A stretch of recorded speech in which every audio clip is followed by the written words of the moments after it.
وداهم. طبعا اللي ودانا غرفة صناعة الإعلام المرئي والمسموع، اللي على رأسها الأستاذ محمد الأمين ونائب عنه الأستاذ علاء الكحكي، يعني رئيس الغرفة وعلاء الأمين العام. والنهار يعني او الغرفه عموما، غرفه صناعه كمنشأة هي اللي عملت ده، يعني مش الرئاسه ولا احنا رايحين مع الرئيس ولا كلام من ده خالص.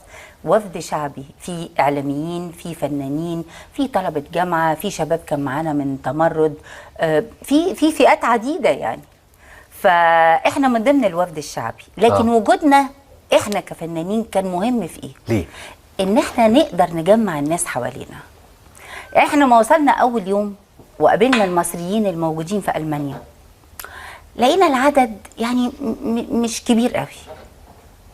قعدنا معاهم ووقفنا في طريق المطار لاستقبال الرئيس وكل الكلام ده.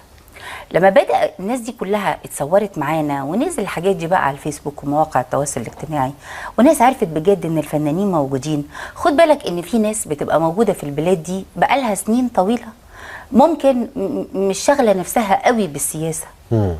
يعني هم مش ضدنا، لكن هم مش شاغلين نفسهم، يعني عندهم اشغالهم وحياتهم، ممكن ما ينزلوش. فلفت نظرهم فكره الفنانين المصريين، لان هم اللي قالوا لنا لما شافوا الفنانين المصريين موجودين. لان في ناس لما جت قالت لنا احنا شفنا ان انتوا موجودين فاحنا نزلنا عشان نيجي نشوفكم ونتصور معاكم.